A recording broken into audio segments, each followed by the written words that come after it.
rêvé que ma mère avait attrapé le coronavirus.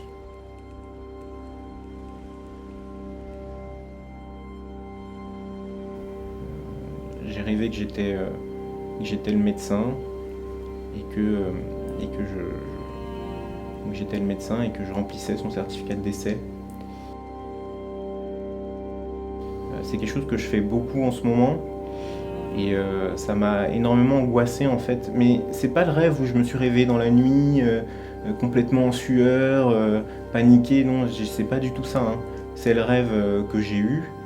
Et ensuite je me suis réveillé le matin, j'ai fait ma petite matinée et c'est ce genre de rêve qui revient tout doucement dans la matinée. On se dit ah en fait j'ai rêvé de ça. Et j'aurais presque préféré me réveiller en plein dans la nuit, être en sueur et puis l'oublier, plutôt que de le revivre goût après goût dans la journée. Voilà. Mais pour l'instant ça fait partie du cauchemar parce qu'elle a aucun symptôme et que je pense que j'ai bien fait de l'isoler avant tout le monde.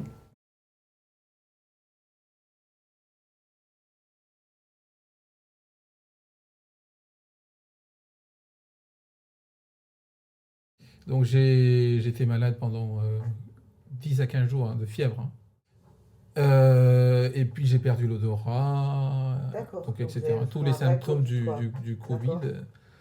il fallait rester à la maison, Mhm. être confiné, et puis ça passe, quoi. Le problème, c'est qu'à un moment donné, pendant la période de convalescence, enfin j'ai compris que c'était la période de convalescence, parce que j'ai récupéré un peu toutes mes fonctions, quoi. J'ai pas eu de problème de respiration par contre, hein.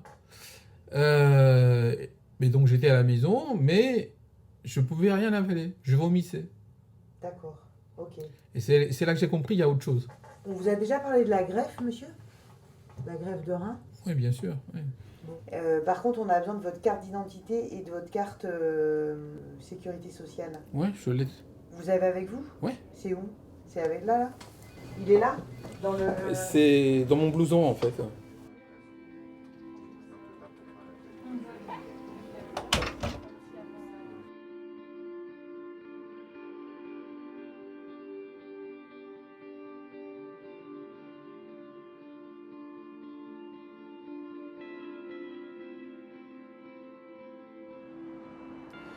Le gouvernement a pris, comme je vous l'avais annoncé, des dispositions fermes pour freiner la propagation du virus. Les crèches, les écoles, les collèges, les lycées, les universités sont fermés depuis ce jour. Samedi soir, les restaurants, les bars, tous les commerces non essentiels à la vie de la nation ont également clos leurs portes. J'ai eu un peu honte, mais je pense qu'on a le droit d'avoir ce genre de pensée. C'est la première fois de ma vie que j'ai eu peur des malades, que j'ai eu peur que les malades me passent leur maladie.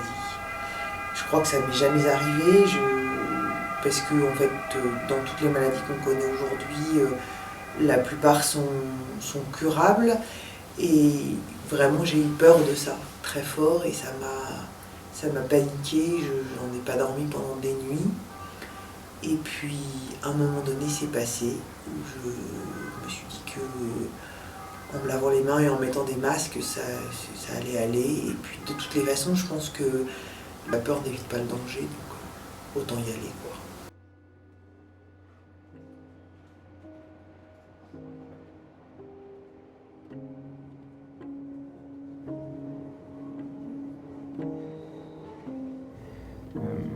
En fait, quand on constate un décès, on écrit état de mort paraissant réel et constant.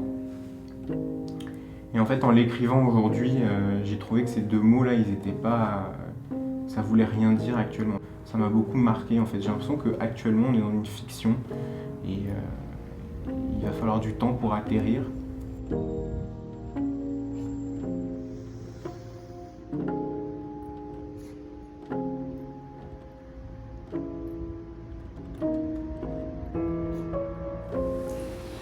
Bonjour, est-ce que vous pouvez vous présenter rapidement en donnant votre identité et ce que vous faites à l'hôpital Henri Mondor? Bonjour, je suis Marie Matignon, je suis médecin néphrologue à l'hôpital Henri Mondor. Et pourquoi vous êtes médecin? Probablement que je me rappelle d'un souvenir qui m'a beaucoup touché et j'ai l'impression que c'est un peu ça.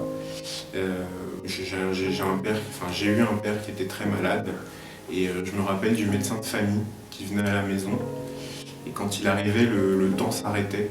Quand il arrivait, il rentrait avec sa mallette. On était tous suspendus à sa décision et ça m'a un peu marqué, voilà, le rôle de cette personne-là. Au début, je voulais être psychiatre en fait. C'était ma première motivation. Ensuite, j'ai voulu être neurologue et ensuite néphrologue. C'est complètement improbable. Voilà. Est-ce que vous vous rappelez de votre premier patient? Non, je m'en rappelle pas. C'est moi qui ai fait les questions de ce questionnaire, mais je me rappelle pas de ce premier patient.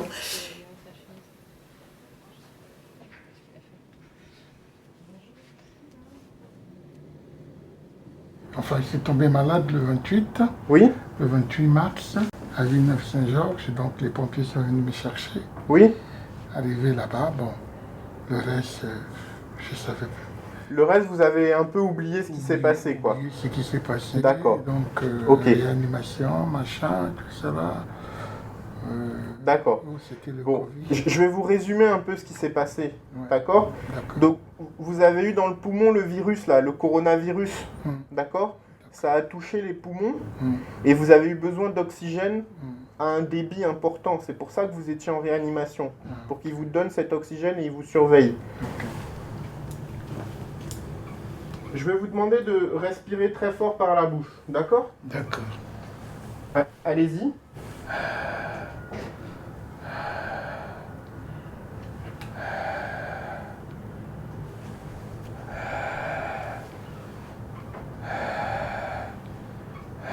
D'accord.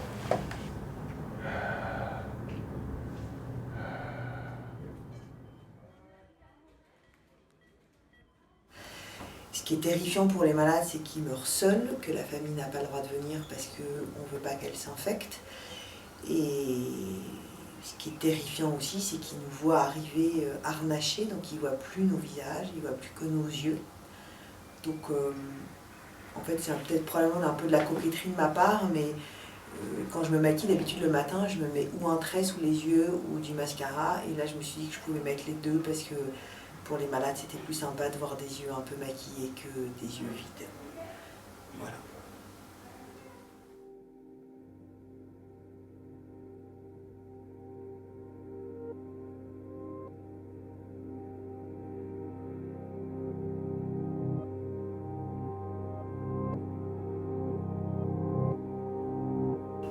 Il y a eu plusieurs raisons pour lesquelles j'ai fait médecine.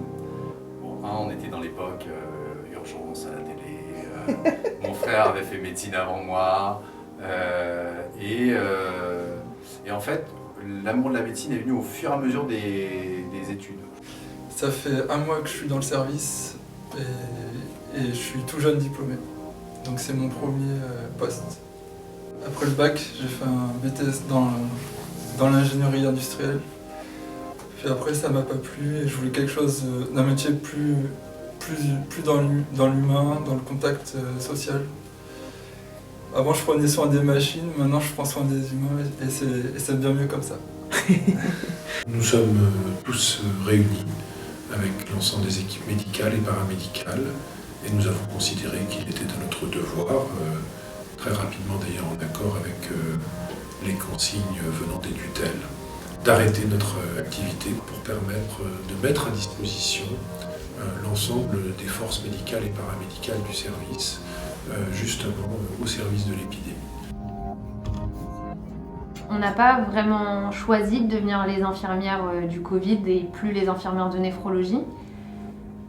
Après, ça s'est fait assez naturellement. En fait, on nous a dit que le service allait devenir Covid, mais je pense que personne ne s'est posé la question de rester ou de partir.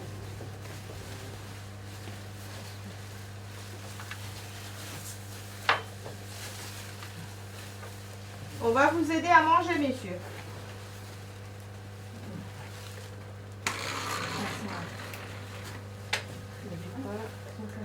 Ouais, t'inquiète.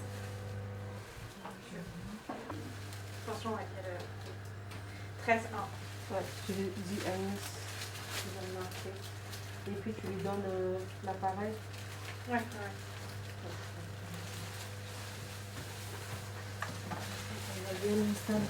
Ça avance très vite. Et après, t'as le creux là au niveau du diaphragme. Et, enfin, il se réveille plus, tu vois. Avant, il se réveillait, tu passais sa fille, tu vois, il répondait. Enfin, il était content, il se réveillait plus. Le matin, c'était bien. Là, on a lutté, il parlait pour qu'il ouvre les yeux, genre 30 Malheureusement, des fois, t'as le truc. Voilà. Mais oui, c'est ça. Non, la vérité, enfin, savoir qu'un patient est décédé, ça touche, mais genre, faire un geste mortuaire, le mettre dans un sac, après tu mets dans un autre sac, tu l'étiquettes. Enfin, ça c'est horrible. Ouais, c'est pas tu humain, vois. je trouve. C'est dur, ouais. Je suis désolée, mais je préfère que ça tombe pas sur moi. Quitte à éviter ça, je préfère éviter. En plus, franchement, je passe grave du temps dans sa chambre, je fais tout le temps. J'appelle toute sa famille, tu vois, pour qu'ils discutent avec lui. Enfin, non, je sais pas. Je peux vous donner un petit peu du plat? Vous ne voulez pas manger? Non, ça ira? Ça ira. On a peur en fait qu'on fasse partie d'une génération de soignants traumatisés, ouais. Et ça m'étonnerait pas qu'à la fin de tout ça, qu'il y ait beaucoup de personnes qui se réorientent, ça c'est sûr. Parce que des gens le voient avec les pénuries de matériel, les pénuries de médicaments, on ne soigne pas de la même façon que d'habitude et on n'offre pas la même chance aux malades. Alors certes, on est dans un contexte de guerre, visiblement, mais on n'est pas préparé à ça, du moins on n'a pas été formé à ça. Donc du coup, forcément, ouais, on a peur et on est inquiet. Ouais. On est inquiet et très honnêtement, on a peur de rentrer chez soi en se disant t'as mal fait les choses en fait, tu lui as pas offert toutes les chances et ouais, c'est dur à assumer en fait. On n'est pas prêt à ça. C'est un peu comme l'image des temps modernes avec Charlie Chaplin. C'est-à-dire qu'il y a une chaîne de patients qui arrivent et on a beau essayer de faire, eh bien ils arrivent et on est dépassé, on est dans le rouleau compresseur du tapis roulant et on n'arrive pas à encaisser tous ces malades malgré le fait qu'on ouvre énormément de lits de réanimation. Et d'habitude, nous dans réanimation médicale, on a 23 lits et là on est déjà à 30 lits et on pourrait voir d'en ouvrir encore. Donc on a vraiment augmenté nos capacités. Il y a maintenant les réanimateurs chirurgicaux aussi qui s'occupent des malades Covid, mais c'est vrai que malgré le fait qu'on augmente drastiquement le nombre de lits de réanimation, on sent qu'il y a un flux continu de malades, vraiment comme une chaîne de production dans les temps modernes, et on n'arrive pas à absorber toute cette chaîne de malades. On se sent jeté à une mer où on ne nous a pas appris à nager. Enfin, certaines personnes le savent déjà, mais pour moi personnellement, c'est comme si on m'a lancé dans un nouveau stage où en fait j'ai pas eu de formation pour le stage et tout est nouveau depuis le début. Et c'est pour ça que c'est d'autant plus difficile au moment où on se retrouve avec les patients à deux dans la chambre et on fait rôle d'amis, rôle de famille, rôle de support psychologique. C'est un peu trop, quoi, certaines fois. Et tu peux nous dire pourquoi tu as mis un masque aujourd'hui pour faire l'entretien?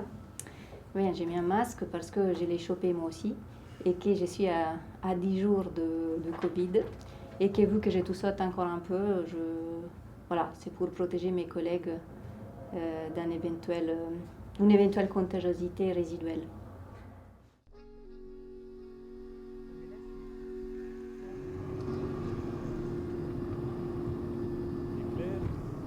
Nous n'en sommes encore au début de la vague épidémique.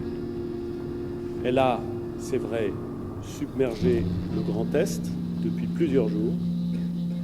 Elle arrive en Île-de-France et dans les Hauts-de-France. C'est pourquoi, avec l'accord du président de la République, j'annonce aujourd'hui le renouvellement de la période de confinement pour 2 semaines supplémentaires.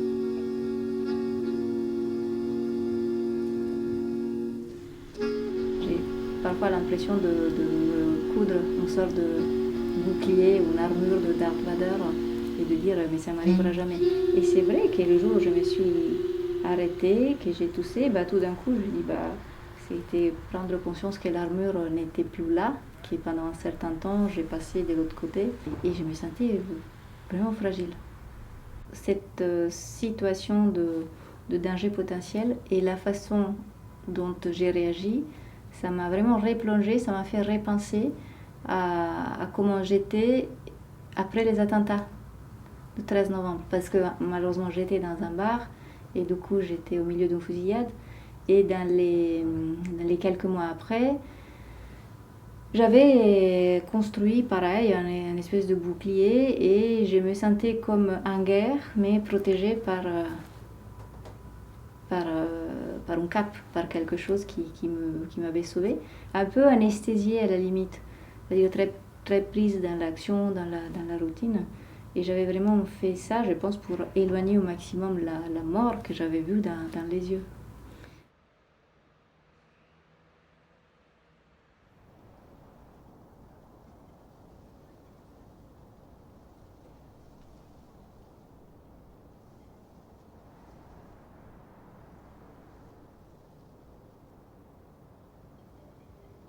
La distance familiale, c'est toujours difficile de laisser sa famille très loin. Bon, aujourd'hui, ça m'arrange un petit peu parce que au moins, je risque pas de revécu le virus. Donc ça c'est une bonne nouvelle.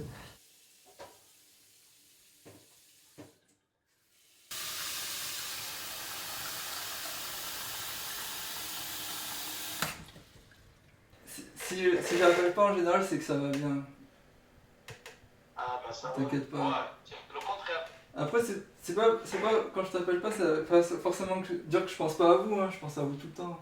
C'est juste que j'oublie des fois. Ouais, tu sais, je m'inquiète de temps en temps parce que je suis ton père quand même. Tu as besoin de quelque chose, tu m'appelles là. Ok, ça va. Ça va, Un beau t'inquiète. gosse.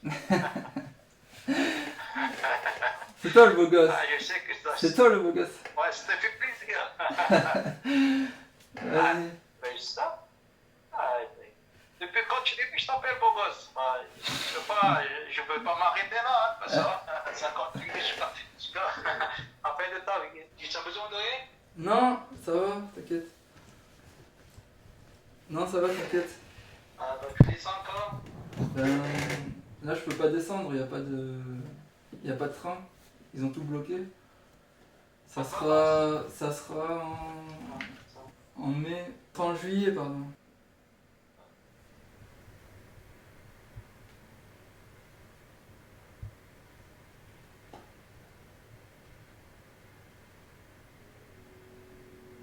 J'arrivais que j'étais carrément... Je travaillais dans l'hôpital à Aix, je sais pas pourquoi, et d'un coup, j'ai vu mon père qui était dans la chambre. Alors là, j'ai dit, oh mon Dieu, qu'est-ce qui se passe?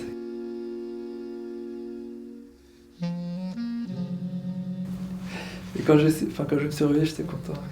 Du coup, après le lendemain, j'ai appelé mon père, savoir comment il allait.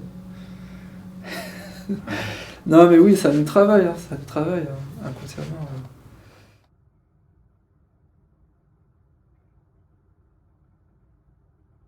Je suis chez moi depuis mardi après-midi. Donc aujourd'hui, on est vendredi. Parce que j'ai attrapé le coronavirus. Vendredi, samedi, j'ai commencé à avoir un peu des douleurs musculaires. Et puis là, depuis samedi, je sens plus rien. Et puis depuis hier, j'ai plus de goût. Donc voilà. Mais depuis que j'ai quitté l'hôpital, en fait, je suis un peu défoncée. C'est-à-dire que je trouve que je dors beaucoup, je glande beaucoup. Enfin, c'est pas trop mon habitude. Ça m'agace un peu. Voilà.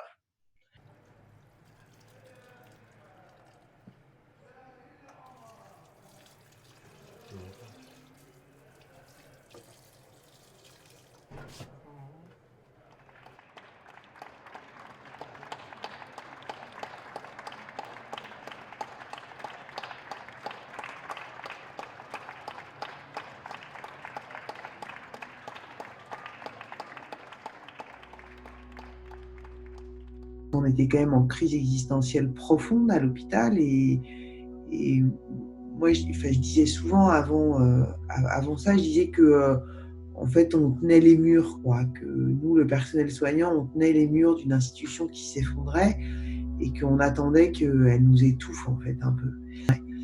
Et en fait, là, d'un seul coup, on est très nombreux à tenir les murs, donc on arrive à les tenir, ces murs. Et je pense que ces murs, ils sont tenus pas par le personnel hospitalier. Alors, il est aussi administratif, ce personnel hospitalier, mais au total, la vraie question, c'est qu'est-ce qui va se passer quand on va arrêter de les soutenir, quoi. Qu'est-ce qui va... Je sais pas trop ce qu'on va devenir.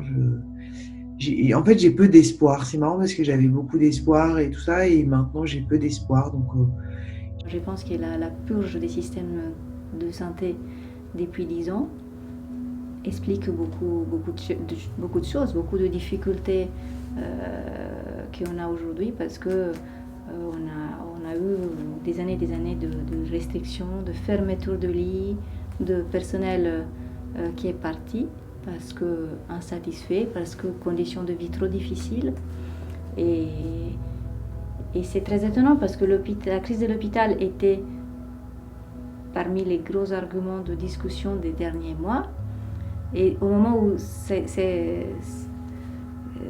fait surface avec d'abord les grèves dans les urgences et après les grèves des médecins des hôpitaux, tout ça, a mis le problème de l'hôpital sous la table de discussion et de l'opinion publique. Et après, il y a eu le coronavirus.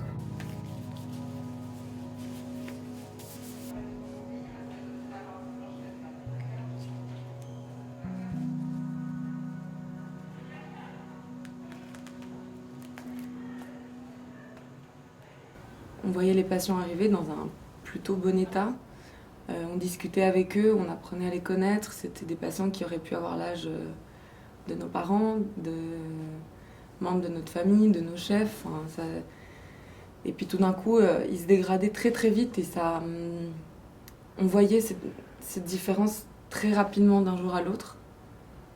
Et donc là, j'ai eu un cas qui était un monsieur de 70 ans, il me semble, ou 75, enfin bref, pas très vieux. Il avait des antécédents, mais il se débrouillait pas mal pour la vie quotidienne. Il avait bien vécu sa vie, il avait toute une famille très en grand support et très présente. Et en fait, ce patient, d'un jour à l'autre, on a jugé qu'il ne serait pas réanimatoire parce qu'il s'est vite aggravé et que tous ses antécédents n'étaient pas en sa faveur. Et c'était au moment où on décidait l'âge moyen pour descendre et être accepté en réanimation. Et en fait, une fois qu'il a commencé à se dégrader, ils m'ont dit que voilà, on arrête les traitements pour ce patient et on va gentiment l'accompagner pour qu'il ne souffre pas. Go. La dose que j'avais dans la seringue suffisait pas pour qu'il arrête de souffrir et d'avoir cette sensation d'étouffement. Donc je le voyais étouffer en quelque sorte et je devais injecter moi-même manuellement la morphine et l'hypnoval pour qu'il soit soulagé et qu'il parte plus tranquillement, quoi. Et en fait, ce geste d'injecter un médicament en plus à quelqu'un qui est en train de partir et de l'accompagner plutôt à mourir plutôt qu'à le sauver, mais c'est un truc comme je pensais... j'y avais jamais pensé en fait. C'est difficile d'accepter en tant que médecin et je pense d'autant plus quand on est jeune et qu'on a envie de sauver tout le monde et d'aider et de vraiment tous les voir sortir en bonne santé, d'accepter qu'on va devoir juste lâcher prise et leur dire au revoir.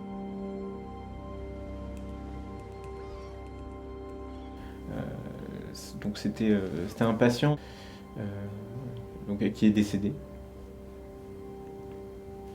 Et donc j'informe son fils. Et son fils me demande s'il peut venir. Donc je lui expose les risques. Je lui dis qu'il peut venir effectivement. Et je lui expose les risques. Et donc il comprend les risques, il veut les prendre, il veut venir. Mais il me dit je serai habillé dans la chambre. Et donc je lui dis oui, vous allez devoir mettre des gants, une surblouse, un masque, des lunettes, une charlotte. Et donc je lui énumère tout ce qu'il doit porter, et quand je dis des gants, il me dit des gants. Je vais pas pouvoir toucher mon père. Et ça paraît débile, mais c'était très touchant en fait. Moi, mon père, j'ai pu le toucher quand il est mort. Et je vois la sensation que c'est.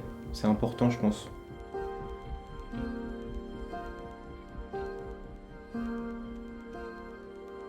Dans mon cauchemar, je vais peut-être... ça va être par exemple le dernier, j'ai oublié une chambre en fait. C'est-à-dire que c'est...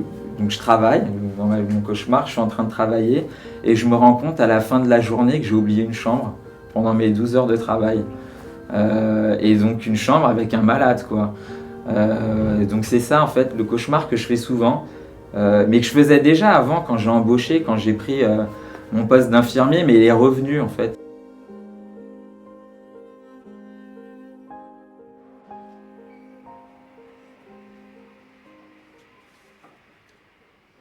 Ouais. Il a des douleurs?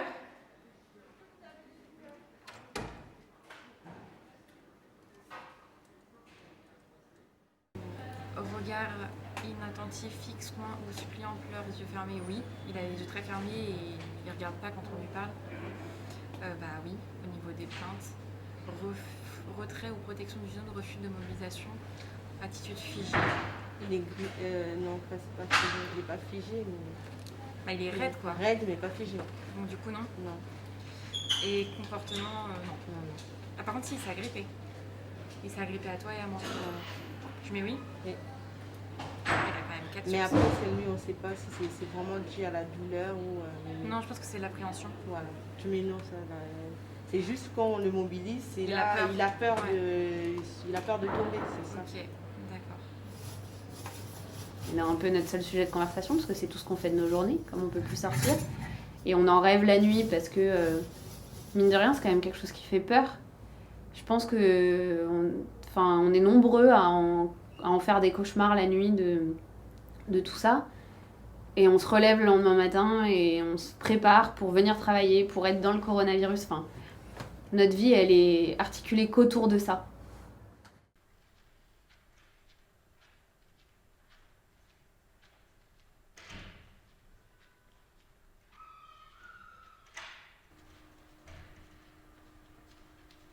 Le premier entretien que j'ai fait, je me rappelle même plus exactement de ce que j'ai dit. Donc ça me paraît très loin parce qu'il s'est passé tellement de choses. J'ai l'impression que le temps est décuplé.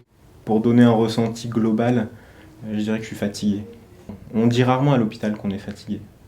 Souvent, les journées passent et puis voilà. Là, je le ressens vraiment. Je pense aussi à ce spectacle très, très particulier de ce personnage qui apparaît sur les écrans de télévision tous les jours de millions de Français, ce directeur de la santé qui vient faire ce décompte morbide des décès. Je trouve que c'est un temps qu'on n'a jamais connu, pour nous qui sommes une génération qui n'a pas connu la guerre, de venir nous compter les morts comme ça, quotidiennement. On les attend comme il y a quelques années, je ne sais pas ce qu'on attendait, la météo, le Dow Jones. Aujourd'hui, on compte nos morts dans un monde qui avait perdu l'habitude de ça.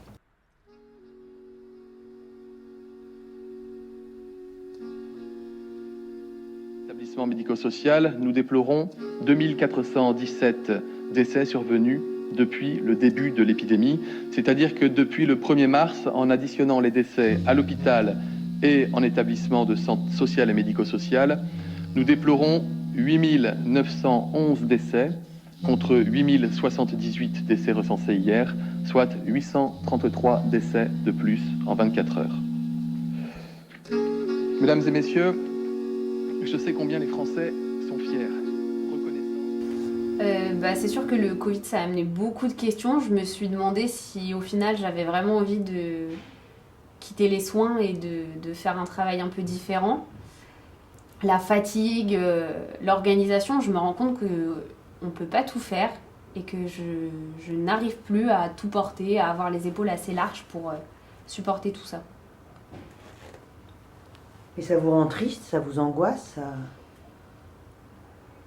Ouais, ça me rend un peu triste quand même de me dire que j'y arrive plus parce que ça remet en question le métier que j'ai choisi de faire. Enfin, j'ai toujours voulu faire ça et me dire mince, ça fait 2 ans et demi que je le fais et j'y arrive plus.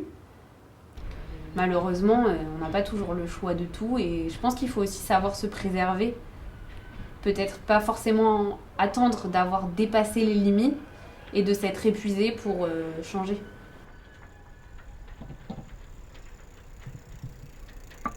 Ça fait plusieurs week-ends que mon fils il me dit je veux faire du vélo à 2 roues. Et donc je dis bah attends, je travaille ce week-end, on verra le week-end prochain. Et là je suis rentré avant-hier et donc ma fille toute contente me dit au centre j'ai appris à Tristan avec l'animateur à lui faire du vélo à 2 roues. Je dis mais vous avez pas le droit de faire ça. Enfin, on me vole mon moment. Mais au moins on me le dit pas. Enfin et donc là, je me rappelle très bien avoir appris ma fille à faire du vélo. Enfin, je me rappellerai comme si c'était hier. Enfin, je sais exactement où c'était. Je me rappelle où elle est tombée. Enfin, je me rappelle très très bien. Pour moi, c'est des éléments clés un peu de leur apprentissage. Et là, on m'a volé quelque chose, quoi. Et ils ont voulu bien faire parce que lui, il voulait depuis. Ça fait longtemps qu'il me demande, en fait. Ça fait depuis 2-3 semaines, il me demande ça, mais j'avais pas le temps. En plus, avec le confinement, c'est compliqué de sortir les vélos, etc. Et donc j'étais dégoûté.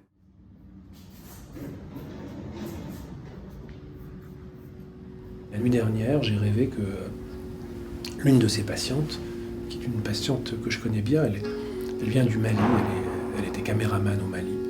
Et elle est venue en France il y a près de 25 ans. Et j'ai fait ce rêve où je descendais dans le service de réanimation pour supplier le réanimateur de bien vouloir la prendre en charge et où je me mettais à pleurer face à lui. Voilà. Et après ce rêve, je suis arrivé ici et j'ai appris qu'elle était descendue en réanimation parce que maintenant on peut la prendre en charge. Et donc j'ai été très ému de cet événement qui arrivait juste après ce rêve terrible.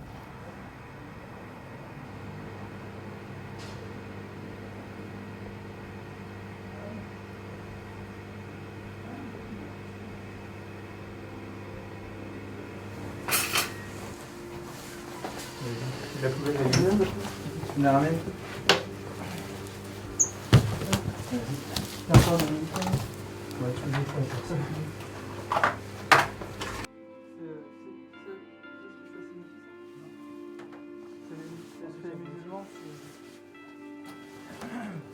Ça signifie qu'il y a un rite, c'est un rituel. Ouais.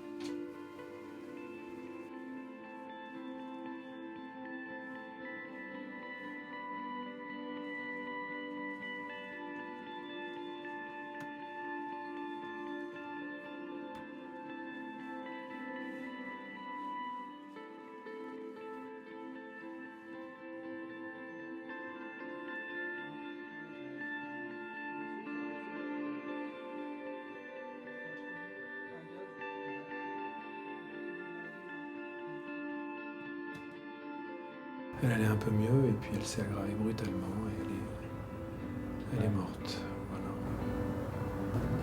Ça m'a beaucoup touché en fait. Mais tout le monde ici a été vachement touché. Je sais pas pourquoi t'as des gens comme ça. On en voit défiler des malades, mais elle avait quelque chose, quoi. Enfin, en tout cas pour moi, elle avait une force et une classe, cette femme. Incroyable.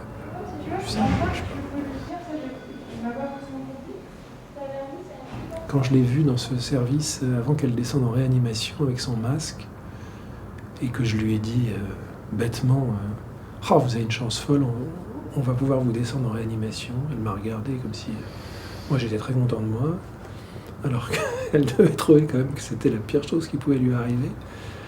Et là je l'ai vue vraiment très inquiète et j'ai lu dans son regard quelque chose pour la première fois que j'avais jamais vu, qui était une terreur.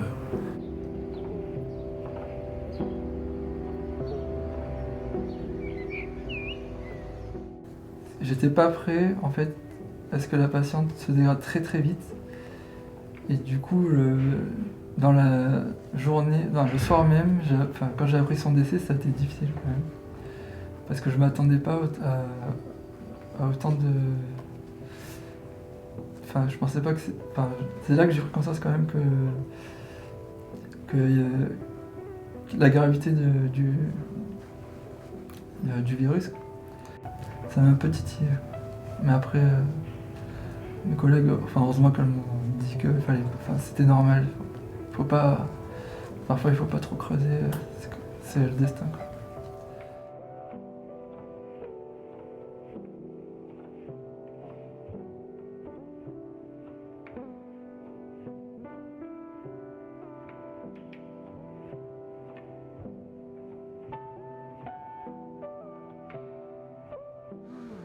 Et là, je voulais vous faire une tarte, mais comme le matériel était dans le carton, j'ai pas eu le temps. C'est vrai que j'ai pas eu le temps. Ah, super. Là, c'est une version. Tu vois, c'est la version. C'est ta deuxième vocation. Ça, c'est c'est toi qui as fait ça aussi? Ouais, c'est fraise à la menthe. Ça te sort du milieu de. Ouais. C'est un bon échappatoire. C'est une activité. C'est super. Après, je me dis, si un jour avec Walid, on ouvre une boulangerie, moi je fais un gâteau. Oui, pas de souci. C'est bien. Tu veux me présenter la fille? Oui. Tu l'as dit? Oui, on a parlé. Moi j'ai dit, je suis pas prêt. Elle m'assiste, elle met la pression. Là. Après, c'est ton choix. Non, après, c'est petit à petit. C'est pas comme ça. C'est des trucs sérieux, c'est pas. Ça demande un engagement. C'est pas. Moi, j'ai pas envie de faire de la peine à la famille.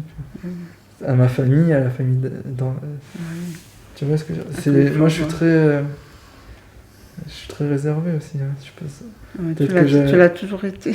Peut-être que ça ne va pas, peut-être que je parais à l'aise, mais je suis très réservé. Peut-être que je vais avoir peur. Ah, mais c'est juste les présentations. Après, il faut qu'il y ait le coup de foot qui passe. Hein. Ouais, on verra. Ouais.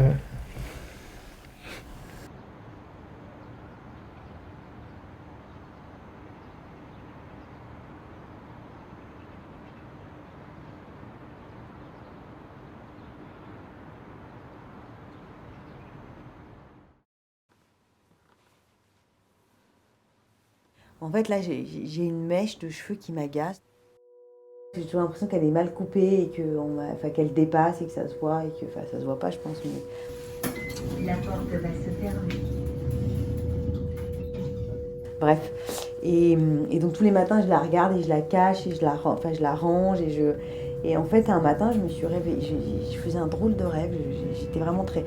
Je me réveille quand même très mal à l'aise, hein, donc je dois faire des rêves vraiment où j'étais très mal à l'aise.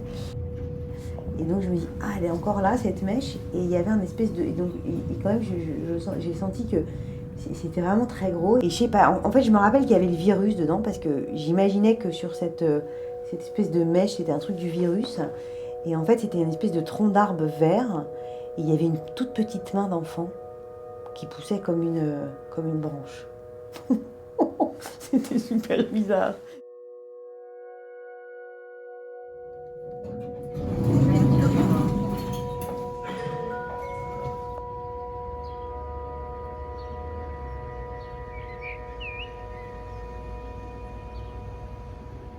Est-ce que vous avez compris ce que je vous ai raconté? Si, j'ai voilà. compris. Donc les poumons, c'est loin derrière vous, c'est bon, c'est réglé, vous n'avez plus d'oxygène, d'accord?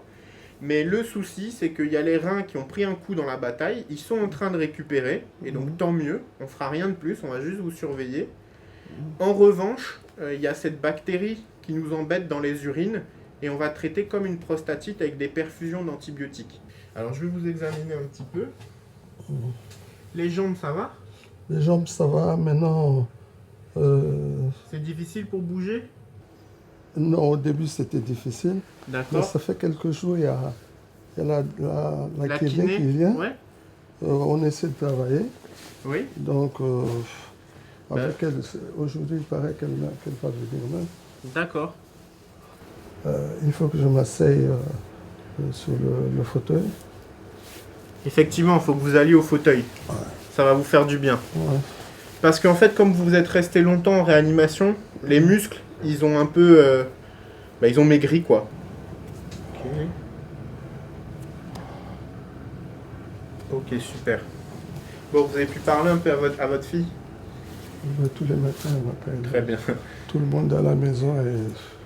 Oui, je comprends. Bah, ils sont inquiets, hein. C'est normal. Moi, j'évite de les appeler parce que quand tu appelles, oui. c'est les pleurs, les...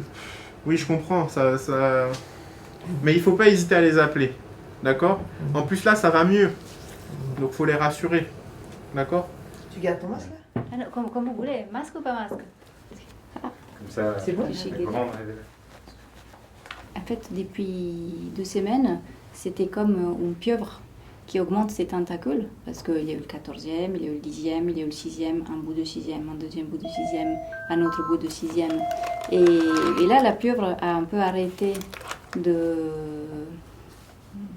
créer des nouveaux tentacules. Elle est plutôt en phase de rétraction. La médecine interne, par exemple, aujourd'hui est transformée en secteur non-Covid pour la première fois. Et avant de venir, j'ai regardé un peu l'état des lits sur la tour et il y a pas mal de lits libres.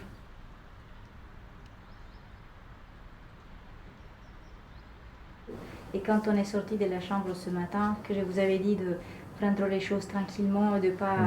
il y avait un collègue qui est en formation parce qu'il travaille pour Médecins Sans Frontières et qui vient se former à Andorre. Et elle me disait que dans une unité de rééducation à Chenvier, au contraire, les kinés incitaient à travailler. Donc vraiment, je pense que l'important, c'est que vous vous écoutiez et que si vous vous sentez capable, vous allez jusqu'à là où votre corps dit, ma capacité. Vous savez très bien vous gérer, mais pourquoi pas se stimuler, au contraire. Il y a quelqu'un qui peut venir ou sinon on peut organiser un sport. Enfin, je n'ose pas abuser. Peut-être qu'on aura besoin de transport. Je vais voir si on peut faire autrement. Il n'y a pas de souci. Et je pense qu'on aura besoin quand même de transport. Vous nous le dites demain ou mercredi et on s'organise. Il n'y a pas de problème. Donc je prévois une sortie pour vendredi. Pour vendredi ou jeudi même. D'accord. Comme ça vous faites les 3 jours à la maison, à la campagne. À la campagne.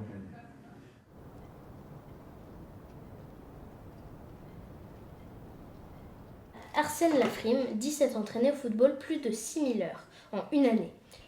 Que penser de l'affirmation du garçon? Expliquez.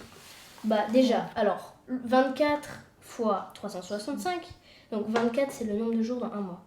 Et 365, le nombre de jours dans une année.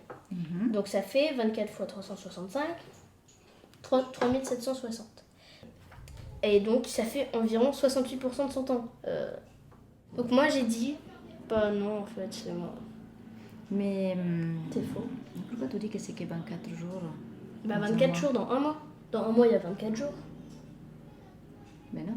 Bah si, dans un mois il y a 24 jours. Il n'y a pas 30 jours. Mais non mais dans un mois il y a à peu près 24 jours. Enfin, je sais pas. Attends, je crois que j'ai fait n'importe quoi.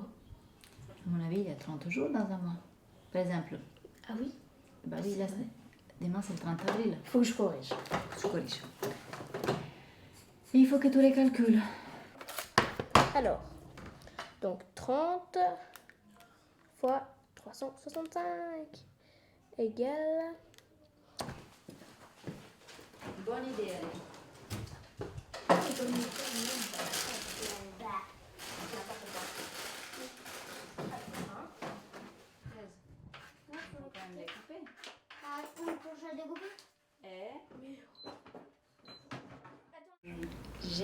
Je suis plus à fleur de peau, plus fragile et du coup j'ai moins cette sensation de cap que j'avais clairement pendant toute la période très active de Covid, pendant quand j'étais malade. Quand j'étais malade, oui et non, parce que j'avais peur de mourir aussi, mais au travail en tout cas je me sentais invulnérable. Donc non, maintenant je suis moins protégée, je sens moins cette sensation d'être invulnérable. Et je pense que ça fait partie de l'après. Quand on est en première ligne, on fonce, on fait et on se sent armé. Et après, il faut se retrouver avec soi-même. Et du coup, certaines défenses qu'on sait se créer finissent par tomber. Mais c'est pas plus mal parce qu'on ne peut pas vivre avec un cap tout le temps. Il faut l'enlever de temps en temps. Il faut se découvrir le visage quand même. Exactement, se découvrir le visage et accepter et faire venir les faiblesses et les peurs. T'es maquillée ce matin en vrai? Ah ouais, attends, regarde. Excuse-moi. Je le fais tous les matins. Et t'as écouté une musique en te maquillant? Non. J'ai rien écouté en fait. J'ai rien écouté, je sais pas pourquoi. Non, j'ai regardé mon arbre en fait parce que j'ai... Il y a un arbre dans ma salle de bain. Et en fait, l'année dernière, il faisait ça. Déjà à la fin, il faisait ça. Et maintenant, il fait le double. Donc, je vois plus rien dans ma salle de bain, mais il y a cet arbre qui me bouffe la vue. Et on sent bien que c'est le printemps, il fait beau, il fait chaud. Et il y a un petit passage que j'adore parce que c'est un endroit où un arbre... Enfin, il y a un arbre perd son pollen. Et j'adore ce petit passage-là. À chaque fois que je rentre vers 19h après les transmissions, il fait encore beau, il y a encore le soleil. Et il y a tout ce pollen qui vole. C'est très agréable de passer dans ce petit chemin, ça me fait une vraie pause. Et en fait, quand je sors de l'hôpital, je sais qu'à un moment, je vais être dans ce petit passage. Et donc, c'est assez agréable à vivre. Ça me fascine, c'est un truc qui me fascine, cette nature qui continue à avancer. En fait, au début, moi, ça m'angoissait un peu. Je me disais, mais quand même, elle exagère, elle nous nargue. Mais je trouve que c'est un côté aussi rassurant parce qu'on se dit que quand même le temps avance et que de toute façon plus le temps avance et plus ça nous rapproche aussi d'un vaccin et d'une solution. Donc on a l'impression qu'on n'est pas englué dans un truc qui bouge pas quoi. Même si pour le moment on est un peu englué quand même, mais bon, voilà. Si en ce moment je voudrais être confinée. J'aimerais bien être confinée. Putain, ça a l'air très bon là, ta petite brioche sucrée là. Ah ouais. Celle-là là? Ah, on fait une tarte salée, une tarte ouais. Celle-là avec un peu de reblochon, je pense que ça veut pas travail. Donc là c'est salé et là c'est sucré. Le salé maintenant. Ah non, il y a le fromage, mais c'est salé. Ah ben on l'a eu le fromage. Je prenais la jambe, ça peut-être pas avant. Éthiopien ou colombien? Rambert, je serais faire un petit café. Éthiopien, t'as dit? On a recréé un lien à l'hôpital, en tout cas, un lien de service, un lien de... Ouais, un lien au travail, quoi, un lien qui soit autre que... Est-ce qu'on pourrait poser la perfusion? Est-ce qu'on pourrait faire des antibiotiques? Il faut que tu t'écrives un papier, enfin, autre chose, quoi, voilà. Mais qui soit un peu humain, peut-être. Je sais pas. Voilà.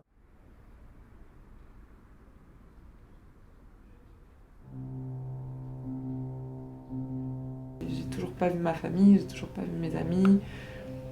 Ça va faire des feux d'artifice, je pense. Je sais pas, du champagne.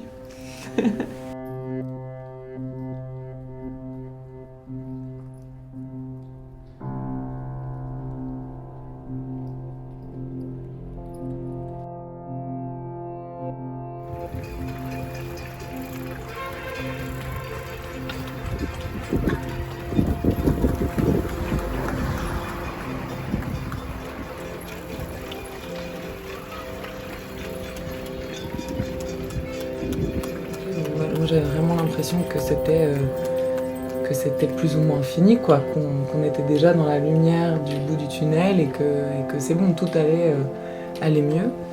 Et ensuite, je suis partie en vacances. Je suis partie en vacances où j'ai essayé de décompresser, de me changer les idées, de revoir mes proches. Et le dernier jour avant ma rentrée, en fait, j'ai eu un accident de dos. C'est très marrant d'ailleurs parce que je devais déposer un chihuahua comme ça, tout petit, de mon meilleur ami, le déposer sur le canapé. Et en fait, j'ai senti mon dos comme si, je sais pas, une lame de fer me transperçait ma colonne vertébrale. Et j'ai eu une douleur, mais que j'ai jamais ressentie. Et voilà quoi, donc en fait j'ai eu cette période de 4 jours où finalement c'est prolongé de 1 mois de réadaptation et rééducation à tout, à la marche, parce que c'était en fait une hernie. Je pense qu'une grosse partie de la responsabilité de ce déclenchement, c'était toute la crise avec tout le stress qui s'est accumulé. Et ensuite je suis rentrée pour clôturer mon stage en gériatrie, où à ce moment-là ça reprenait. Et de plus en plus de cas Covid venaient à l'hôpital. Et c'est là qu'on sentait qu'en fait tout recommençait.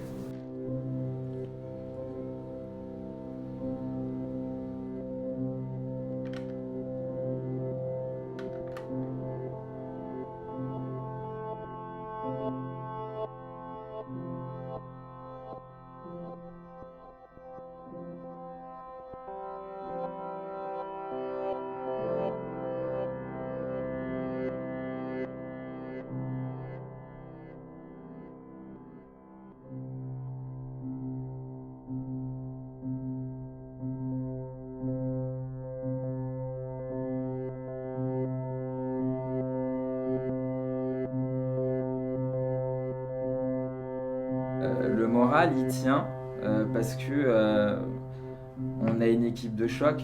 On a une équipe de choc. L'ossature de l'arrêt Ahmed, on se serre les coudes. On a une équipe des 4 qui sont au top, des médecins au top et des collègues infirmiers aides-soignants au top. Donc là, ça tient et ça va tenir. Après, on appréhende les nouveaux qui vont arriver. Ouais, je suis assez ému là-dessus parce qu'on se serre vraiment les coudes. Et on sait qu'on fait tous des sacrifices.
TGV numéro 5424 en provenance de Strasbourg et à destination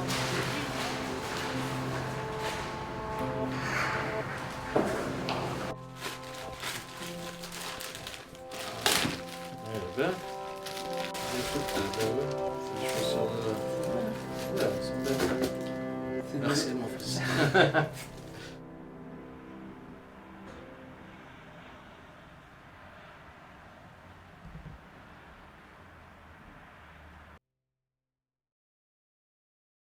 J'espère que c'est la fin.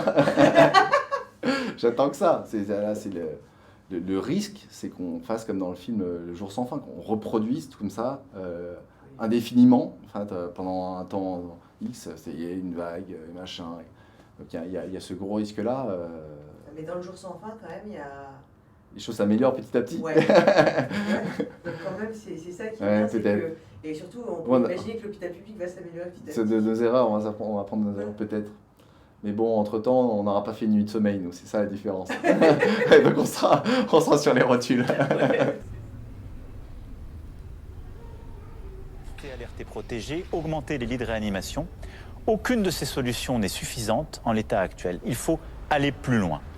J'ai décidé qu'il fallait retrouver, à partir de vendredi, le confinement qui a stoppé le virus. Tout le territoire national est concerné, avec des adaptations pour les seuls départements et territoires d'outre-mer. Mais parce que nous avons appris des événements du printemps, ce confinement sera adapté sur 3 points principaux.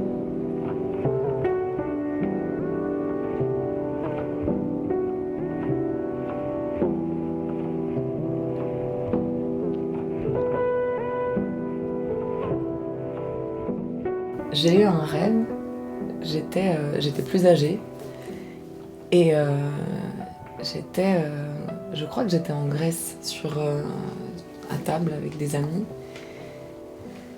et c'était l'été et il y avait même des enfants. Alors je sais pas si c'était les miens ou si c'était à quelqu'un d'autre, je sais même pas quel âge j'avais dans le rêve, mais on décrivait avec mes amis du même âge aux enfants comment était la vie avant le Covid. Donc on leur disait que, vous savez, ici, sur cette île, il y avait des grandes fêtes. Le 15 août, c'est une énorme fête. Et on était à table à 15, on pouvait manger dans la même salade, on pouvait sortir le soir sans qu'il y ait des flics dehors. Comme si, depuis le début de cette pandémie, on n'était jamais revenu à notre vie d'avant. Et je décrivais les histoires comme des histoires que j'ai pu entendre de mes grands-parents à moi, ou même de mon père qui a vécu la dictature en Grèce. Et au lieu de décrire comment était la dictature avant, mais on décrivait comment était la vie avant cette dictature. Donc c'était vraiment comme si on leur racontait une histoire qu'ils n'avaient jamais vécue, et ils essayaient de s'imaginer une autre vie, quoi.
Surya